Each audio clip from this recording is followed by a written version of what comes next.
అంటున్నది సత్యం కాదంటావా పార్థ?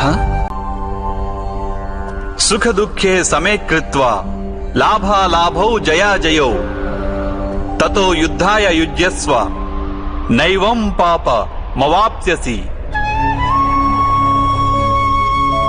అంటే సుఖ దుఃఖాలను సమానంగా భావించి లాభం, హాని, జయాపజయాల గురించి ఆలోచించకుండా నీవు యుద్ధం చేస్తే కౌంతేయ, నీవప్పుడు పాపంలో భాగస్థుడవు కాబోవు. దీనినే కర్మయోగమంటారు. కాని మాధవ, ఒకవేళ కార్యబంధం నిశ్చితమైతే లౌకిక జీవితాన్ని విడిచి సన్యాసం తీసుకోవడం ఉచితం కాదా? ఈ ఆలోచన పర్యవసానంగానే ఈ రోజున యుద్ధం జరుగుతోంది పార్థ. ఆలోచించు. ఎప్పుడైతే సత్వగుణం కలిగి ధర్మాన్ని తెలుసుకున్న వారు కర్మలను త్యాగం చేస్తారో అప్పుడు అధర్మ మనస్కులైన వారే ఈ లోకంలో రాజ్యం చేస్తారు.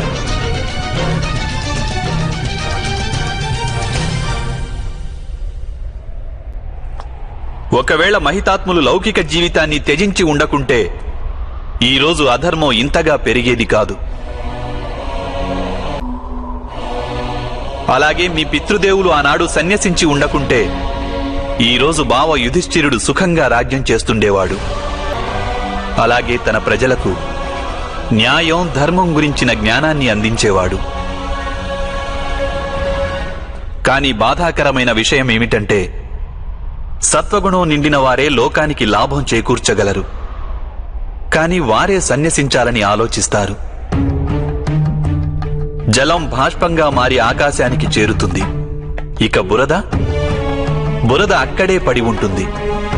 అలాగే సత్వగుణం గల సజ్జనులు లోకాన్ని త్యాగం చేస్తుంటారు. ఇక తమస్సులో ఉన్న అధర్మపరులు లోకంలోని కార్యాలు చేస్తుంటారు. ఈ కారణంగానే లోకంలో పాపం, అధర్మం పెరుగుతుంటాయి.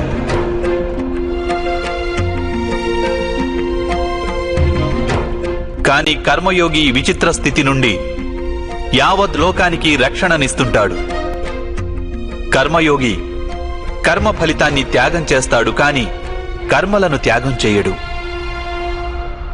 వాడు ఈ లోకంలోనే ఉంటాడు. సన్యాసి మాదిరిగా అన్ని కార్యాలను చేస్తుంటాడు, కాని వానిలో ఆపేక్ష ఉండదు. కర్మయోగికి తన సంతానం నుండి, స్వజనుల నుండి, తన ప్రజల నుండి ఎటువంటి ఆపేక్షగాని, ఆశగాని ఉండవు. స్వయంగా ఒక సన్యాసిగా అనుభూతి చెందుతాడు. కాని సమాజానికి సంసారి మాదిరిగా లాభం చేకూరుస్తాడు. మనిషి తన సంతానం సుఖంగా ఉండాలని శ్రమపడతాడు మాధవ. సంతానం వలన సుఖపడాలన్న ఆపేక్ష ఎందుకు ఉండకూడదు? మనిషి తన సంతానం కోసం ఏది చేసినా అది వ్యాపారమా లేక ప్రేమ పార్థ? ప్రేమ మాధవ. మరి తాను చేసిన దానికి ప్రతిఫలం ఆశించడం ఎందుకు పార్థ? భవిష్యత్తులో లాభం కోసం వ్యాపారంలో ఎదురు చూస్తారు, ప్రేమలో కాదు.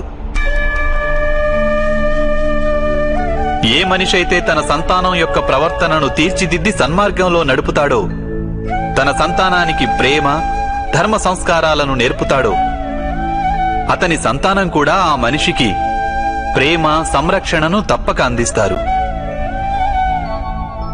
సంతానం చూపే ప్రేమ, ఆత్మీయుల ప్రవర్తన, వారు చేసే కర్మలు పార్థ. ఒకరికి మరొకరి కర్మలపై ఎటువంటి అధికారమూ ఉండదని తెలుసుకో. వారి నుండి ఏదైనా ఆశించి, ఆపేక్షించి ప్రయోజనమేమిటి? దీనిని నీవు దీర్ఘంగా ఆలోచించి చూస్తే వెంటనే అర్థమయ్యేదేమిటంటే, జీవితంలో ఎవరైనా సరే, ఏ విషయం గురించైనా సరే ఆశలు, ఆపేక్షలు పెంచుకోవడం అనివార్యం కాదు. యావత్ సృష్టిలోనే పరమాత్ముడున్నాడు. మనిషి స్వయాన ఆ పరమాత్ముని అంశ. అప్పుడు లోకంలోని అన్ని పనులు ఆ పరమాత్ముడివే. స్వయంగా మనిషన్నవాడు ఏదీ చెయ్యలేడు. ఇదే కర్మయోగ మూల సిద్ధాంతం పార్థ.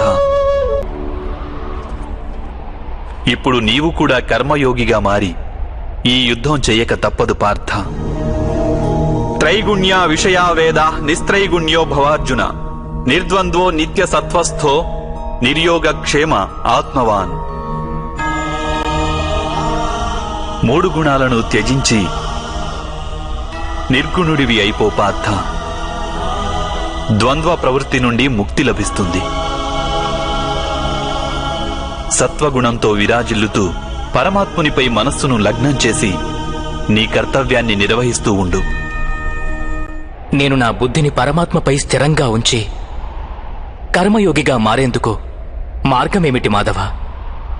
పార్థ, సాంఖ్యయోగం వలన మనిషి పరమాత్మను నిరంతరం స్మరిస్తూ ఉంటాడు. పరమాత్మను స్మరించడం వలన మనిషి మనసులో అంకిత భావం ఉత్పన్నమవుతుంది. అటువంటి భావాన్ని భక్తి అని అంటారు. భక్తి వలన మనిషికి సత్య అసత్యాల జ్ఞానం లభిస్తుంది. ఆ జ్ఞానం వలన వాడు పరమాత్మను దర్శించగలుగుతాడు. అలా ఎవరైతే పరమాత్మను దర్శించగలుగుతారో వారే వాస్తవమైన కర్మయోగిగా మారగలరు. జన్మల పరంపర నుండి విముక్తి చెంది మోక్షాన్ని పొందగలుగుతారు. ఆత్మలన్నింటికీ అంతిమ లక్ష్యం అదే. ధర్మం యొక్క అంతిమ చరణం కూడా అదే. కానీ నేను పరమాత్మను దర్శించకుండా అంకిత భావం ఎలా వ్యక్తం చేయగలను మాధవ? ఈ సృష్టియే పరమాత్మ, పరమాత్మయే సర్వస్వం. పరమాత్మ కానిదంటూ ఇంకేమీ లేదు. ఎవరు తమ ఆత్మను దర్శించగలుగుతారో వారే పరమాత్మను దర్శించగలుగుతారు.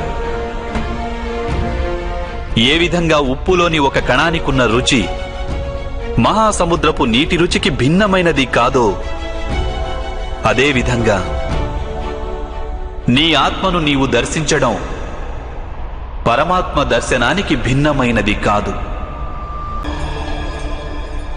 అంటే మాధవ, మీరేనా పరమాత్మ?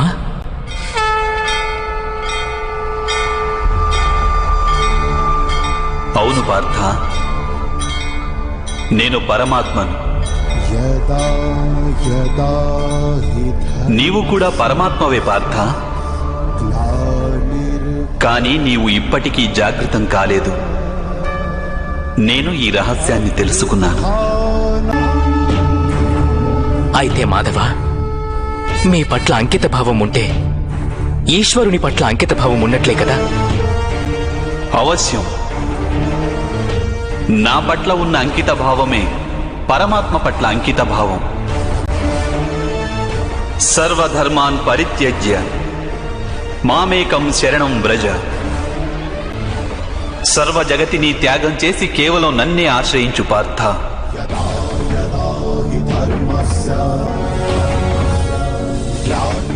ఈ సకల లోకాన్ని నేనే. నేను ఈ లోకంలోని ప్రతి ఒక్క అణువును. నేనే సూర్యుడిని, నేనే చంద్రుడిని. ఈ నక్షత్రాలన్నీ నేనే, ఈ విశ్వంలోని గ్రహాలన్నీ నేనే. నేను సూర్యుని కంటే ముందు నుండి ఉన్నవాడిని. అలాగే ఒక మొక్కపై తొడిగిన మొగ్గ కన్నా నవ్యుడను నేను. ఈ మానవులందరూ నేనే. నేనే స్వర్గాన్ని నరకాన్ని ధారణ చేస్తున్న శక్తిని. నేనే దుర్యోధనుణ్ణి,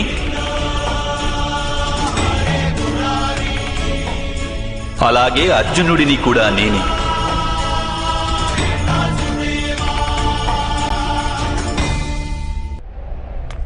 అది ఎలా సంభవం మాధవ?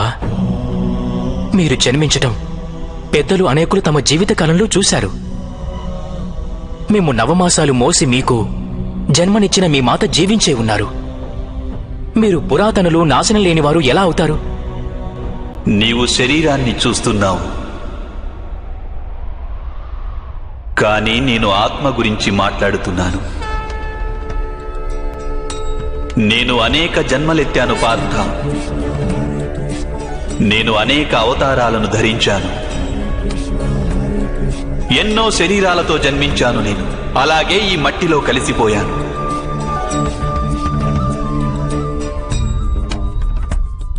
ఇక ముందు కూడా నేను పదే పదే జన్మిస్తుంటాను.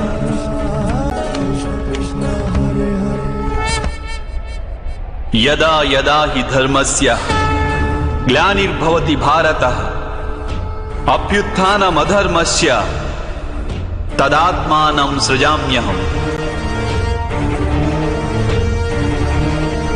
పరిత్రాణాయ సాధూనాం వినాశాయ చ దుష్కృతాం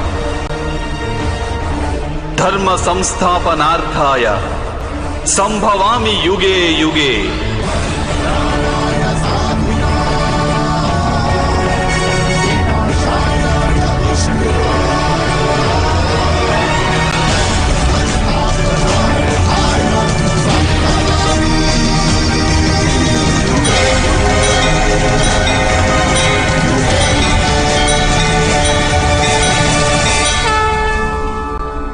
ఎప్పుడెప్పుడు ధర్మానికి హాని జరుగుతుందో, ఎప్పుడెప్పుడు అధర్మం వృద్ధి చెందుతుందో అప్పుడప్పుడు సత్పురుషులను ఉద్ధరించేందుకు, అధర్మపరుల వినాశనానికి, ధర్మాన్ని పునఃస్థాపించేందుకై నేను జన్మిస్తుంటాను.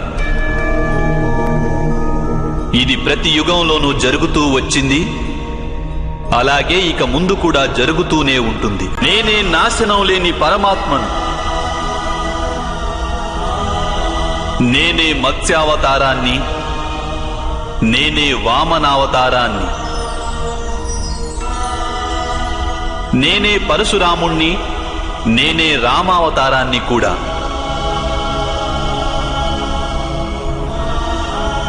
నేనే బ్రహ్మ విష్ణు మహేశ్వరులను,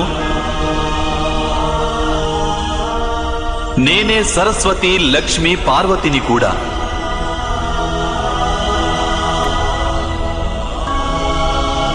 నేను పురుషుడను కాను, స్త్రీని కాను, నపుంసకుడిని కాను. నేను శరీరాన్ని కాను, శరీర అవయవాలను కాను.